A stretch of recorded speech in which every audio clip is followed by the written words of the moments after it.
அன்பு உறவுகளுக்கு இனிய வணக்கங்கள். மிதன ராசி அன்பர்களுக்கு உங்க ராசி அதிபதியும் சுகஸ்தானாதிபதியுமான புதன் பகவான் 6ஆம் பாவகத்துல மறைஞ்சிருக்கார். இதனால உங்களுக்கு பலவிதமான பிரச்சனைகள் கடந்த காலகட்டங்கள்ல நிச்சயமா ஏற்பட்டிருக்கும். குறிப்பா நவம்பர் 8ஆம் தேதியிலிருந்து கிட்டத்தட்ட ஒரு 1.5 மாத காலகட்டமா மிதுனராசி அன்பர்கள் படாத அவஸ்தப்பட்டு இருக்கீங்க. எடுக்கும் முயற்சிகளில் பெரும்பாலான தோல்விகளை சந்திச்சிருப்பீங்க. உடல் நலம் ரொம்பவே படுத்து எடுத்திருக்கும். எதிரிகளுடைய தொல்லை, குறிப்பா மறைமுக எதிரிகளுடைய தொல்லைகளை நிறைய மிதுனராசி அன்பர்கள் இப்போ ஃபேஸ் பண்ணிட்டு தான் இருப்பீங்க.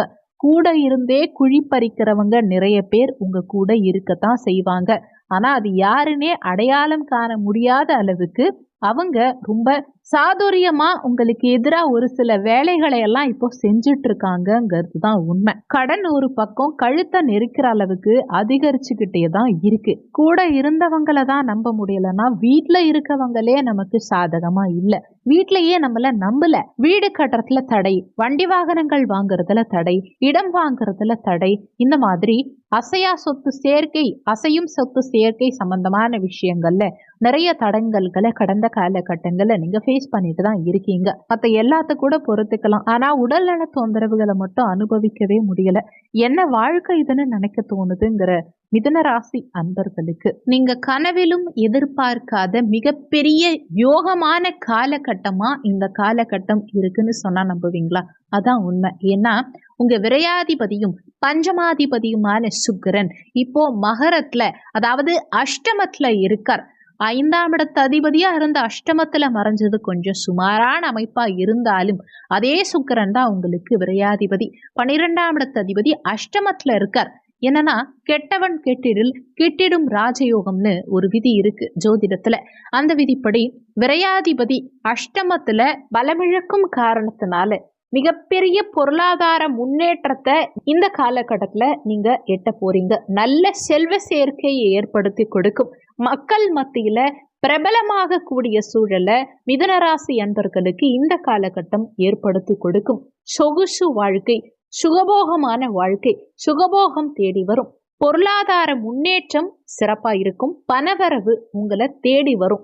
ஏதாவது ஒரு வகையில உங்க கையில பணம் இருந்துகிட்டே இருக்கும். ஏதாவது ஒரு வழியில பணம் வந்து உங்க பாக்கெட்டை நிரப்பும். சித்தாந்தங்கள், வேதாந்தங்கள்ல ஒரு சிலருக்கு ஆர்வம் அதிகரிக்கும். தர்ம சிந்தனை அதிகரிக்கும். நல்ல பெயர், புகழ், மதிப்பு, மரியாதை இது எல்லாமே சமுதாயத்துல உங்களுக்கு பெருகும். நல்ல நண்பர்கள் இந்த காலகட்டத்துல உங்களுக்கு கிடைப்பாங்க.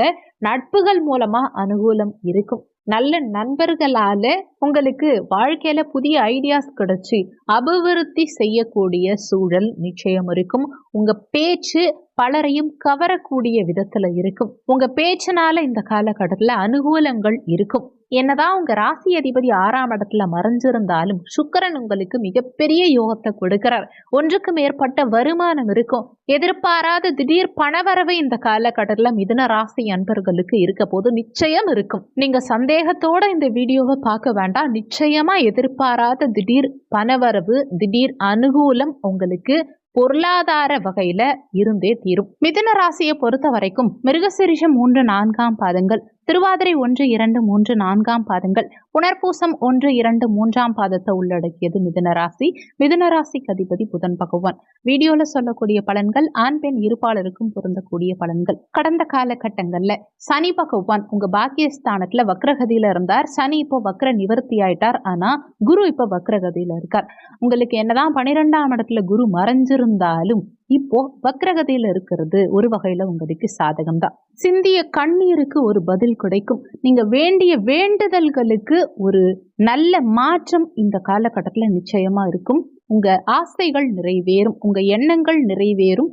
நீங்க நீண்ட காலமா எதிர்பார்த்த ஒரு சாதகமான சூழல் இந்த காலகட்டத்துல உங்களுக்கு நிச்சயமா நிகழும். பல கனவுகள்ல ஒரு கனவு இந்த காலகட்டத்துல உங்களுக்கு நிறைவேறும். சுக்கிரன் என்னதான் அசுரகுருவா இருந்தாலும் அற்புதங்களை அள்ளி கொடுக்கறதுல இவருக்கு ஈடு இணை வேற எந்த கிரகமும் இருக்க முடியாது. இதுவரைக்கும் கணவன் மனைவிக்குள்ள, பெற்றோர் பிள்ளைகளுக்குள்ள இருந்த சண்டை சச்சரவுகள், கருத்து வேறுபாடுகள், மனஸ்தாபங்கள் இது எல்லாமே படிப்படியா இந்த காலகட்டத்தில் குறையும். எல்லாருக்குள்ளேயும் குடும்பத்துல ஒரு அந்யோன்யம் பிறக்கும், குடும்பத்துல மகிழ்ச்சி நிலவும்.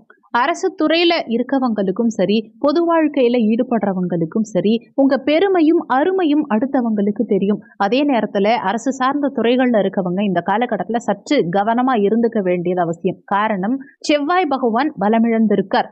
அதாவது உங்க தனஸ்தானத்துல செவ்வாய் நீச்சமா இருக்கார். அதனால உங்களை சுத்தி இருக்கவங்கள ஒரு சில நேரங்கள்ல எளிதா புரிஞ்சிக்க முடியாம போகலாம். யாரையும் அவ்வளவு சீக்கிரத்துல புரிஞ்சிக்க முடியாது. அதே மாதிரி ரியல் எஸ்டேட் சம்பந்தமான துறைகள்ல இருக்கவங்களும், மண் சம்பந்தமான துறைகள்ல இருக்கவங்களும், கட்டுமான பணிகள் சார்ந்த துறைகள்ல இருக்கவங்களும் கொஞ்சம் கவனமாவே இருந்துக்கணும். குறிப்பா நெருப்பு, கூர்மையான ஆயுதங்கள், தீ இந்த மாதிரியான துறைகள்ல இருக்கவங்க கூடுதல் அக்கறை கவனம் அவசியம் எடுத்துக்கணும். புதிய தொழில் தொடங்குறவங்க உங்க தொழில் சார்ந்த விஷயங்கள்ல முக்கியமான ஸ்டெப் எடுக்கும் போது கொஞ்சம் யோசிச்சு மேற்கொள்றது நல்லது. குறிப்பா பெரிய இன்வெஸ்ட்மெண்ட் ஏதாவது பண்றதா இருந்தா ஒரு முறைக்கு இருமுறை தொழில் சார்ந்த நிபுணர்கள் கிட்ட அறிவுரை ஆலோசனை பெற்று முடிவெடுக்கிறது நல்லது. பெரிய இன்வெஸ்ட்மெண்ட்டை இந்த காலகட்டத்தில் முடிஞ்ச வரைக்கும் தவிர்த்துக்க பாருங்க. இன்னொன்னு, இந்த மார்கழி மாதத்துல உங்க முயற்சி ஸ்தானாதிபதி 7ஆம் பாவகத்துக்கு போக போறார். சூரியன் கடந்த காலகட்டங்கள்ல 6ல இருந்து உங்களுக்கு நிறைய தடங்கல்களை ஏற்படுத்தியிருப்பார். ஆனா இந்த மார்கழி மாதத்துல, அதாவது டிசம்பர் 16ஆம் தேதியிலிருந்து சூரியனாலையும் உங்களுக்கு எடுக்கும் முயற்சிகள்ல வெற்றி கிடைக்கும். கணவன் மனைவி மூலமா அனுகூலம் இருக்கும். நீங்க கணவனா இருந்தா மனைவி மூலமாகவும், மனைவியா இருந்தா கணவன் மூலமாகவும் அனுகூலங்கள் இருக்கும். புதிய விஷயங்கள், இன்வெஸ்ட்மெண்ட் சார்ந்த விஷயங்கள், அடுத்தவங்களுக்கு ஜாமீன் கையெழுத்து போடுறது, மற்றவங்களுக்காக முன்னின்று பணம் வாங்கி கொடுக்கறது, இந்த மாதிரியான விஷயங்களுக்குள்ள மட்டும் இந்த காலகட்டத்தில் ஈடுபடக்கூடாது. பண வருமானம், தன வருமானம், பொருளாதார முன்னேற்றம் நிச்சயம் இருக்கும். ஆனா அது ஏதாவது ஒரு வழிகளில் கரையறதுக்கு வாய்ப்புகள் இருக்கிறதுனால வரும் பணத்தை தக்க வச்சுக்கிறதுக்கான முயற்சிகளை இந்த காலகட்டத்தில் கரெக்டா மேற்கொள்ள பாருங்க. யாரை நம்பியும் இன்வெஸ்ட்மெண்ட் மட்டும் எங்கேயும் பண்ண வேண்டாம். இன்வெஸ்ட்மெண்ட் சார்ந்த விஷயங்கள்ல கவனம் தேவைப்படும். வருமானம் இருக்கும், நிச்சயமா வருமானம் மிக பிரமாதமா இருக்கும். ஆனா அதை தக்க வச்சுக்கிறதுக்கு நீங்க கொஞ்சம் கவனமா இருக்க வேண்டியது அவசியம். ஆனாலும் மார்கழி பிறந்ததுமே ஆத்மகாரகன், பிதிர்காரகனான அந்த சூரியன் பலம் பெறும் காரணத்தினால தொட்டது துலங்கும், எடுக்கும் முயற்சிகளில் வெற்றி கிடைக்கும். மனசுல இருந்த குழப்பங்களுக்கும் பிரச்சனைகளுக்கும் ஒரு தீர்வு உங்களுக்கு கிடைக்கும். ஒரு சிலருக்கு நண்பர்கள் மத்தியிலையும் உறவினர்கள் மத்தியிலையும் சில பகைகள் ஏற்படுறதுக்கு வாய்ப்புகள் இருக்கிறதுனால கொஞ்சம் கவனமாவே பேசுங்க. பேச்சுல நிதானம் தேவைப்படும். ஏன்னா தன குடும்ப வாக்கு ஸ்தானத்துல செவ்வாய் நீச்சமாயிருக்கார். அப்போ தன வருமானத்துல சில பங்கத்தை ஏற்படுத்துவார். அதாவது வருமானம் இருக்கும், ஆனா அது ஏதாவது ஒரு வழியில கரையலாம். குடும்பத்துக்குள்ள அந்நிய நபர்களுடைய தலையீடு காரணமா சின்ன சின்ன மனஸ்தாபங்கள், சண்டை சச்சரவுகள் உண்டாகலாம். வாக்கு சார்ந்த விஷயங்கள்ல நிதானம் தேவைப்படும். உங்க பேச்சனால உங்களுக்கு சில தொந்தரவுகள் இருக்கலாம். நீங்க பேசினதே உங்களுக்கு எதிராக திரும்பலாம். ஆனா சுக்கிரனால உங்களுக்கு வாக்கு சார்ந்த விஷயங்களால அனுகூலங்களும் இருக்கும். அதாவது சுக்கிரனால சுப பலன்களையும் செவ்வாயினால கெடுபலன்களையும் இந்த காலகட்டத்தில் நீங்க ஃபேஸ் பண்ணுவீங்க.